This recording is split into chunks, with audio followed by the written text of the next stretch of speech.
అంటే మీరు ఏమనుకున్నంటే ఒక విషయం చెప్తే బాధపడద్దు. చెప్పు. మీరు ఇంత తెల్ల ఉండి నల్ల మచ్చలు ఏంది ఇట్లా ఉన్నాయి? మరి ఏం చేయాలి? ఏది పెట్టినా పోతూనే లేవు. మస్తు మందులు వాడతానా, మస్తు చేస్తానా, హాస్పిటల్లో కొంటూ తిరుగుతానా, ఎవరెవరు ఏది రాయమన్నా అవన్నీ రాస్తాను కానీ పోతలేవు బిడ్డ. ఈ నల్ల మచ్చ బదులు ఎర్ర మచ్చలు అయి ఉంటే మంచి న్యాచురల్ బ్రష్ ఉండేది మీకు. మరి ఏం చేద్దాం? మరి నల్లైపోయి ఎర్రమన్నా మంచిగా ఉంది. ఇంత వయసులో మంచి యంగ్ అవుపిస్తే తెలుసా? అవునా? ఎర్ర మచ్చలు అంటే మంచిగా బ్లష్గా తెల్ల ఫేస్ ఉన్నా లాంగ్ హెయిర్ ఉన్నా మీరు మంచిగా యంగ్ గర్ల్గా అవుపిస్తారు. ఇప్పుడు ఇదంతా ఎవరిది? మరి నేను ఏం చేయాలి?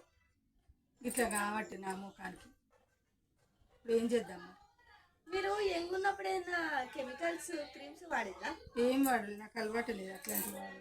ఇవి వచ్చిన కాంచెల్లే అదొకటి నువ్వు చెప్పింది అన్ని రాస్తా అంటే ఇంకెక్కువనే అవుతుంది కాబట్టి తక్కువ అవుతుంది. అదే వాడిల్లు మీరు ఏదో ఎవరో చెప్పింది నమ్మి ఫేస్కి వాడిల్లు. ఇప్పుడు మీ ఫేస్ అవునరా? ఎందుకు అట్లా వాడిల్లు? మరి ఏం చేయాలి నేను? వాడకుండా ఉండాల్సింది. ఏమో తీయట్లేదు. ఏం చెప్తా? ఎండకు తిరిగిల్లా? ఎండకెక్కడ తిరిగిల్లు? ఎండకి ఎక్కడ తిరుగుతాను? ఇంట్లోకి వెళ్ళి బయటికి కనబడతాను అడిగింది.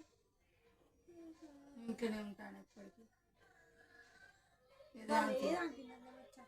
ఏదో నువ్వు ముట్టుకోకి ఇంకింత ఖరాబ్ చేద్దామని చెప్తాను.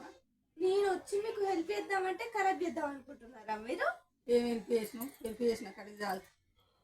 నేను మంచిగా మా ఆంటీ తెల్లగా కావడానికి రెడ్ మచ్చలు కానికి ఏదైనా ఫేస్ క్రీమ్ చెప్దామని నేను వస్తే మీరు నన్ను ఇక డిసప్పాయింట్ చేసి పంపిస్తాను. నేను వద్దు, మీ ఇంటికి వచ్చుడద్దు, మీరు ఇట్లనే పెట్టుకోవాలి. ఎప్పటికోటి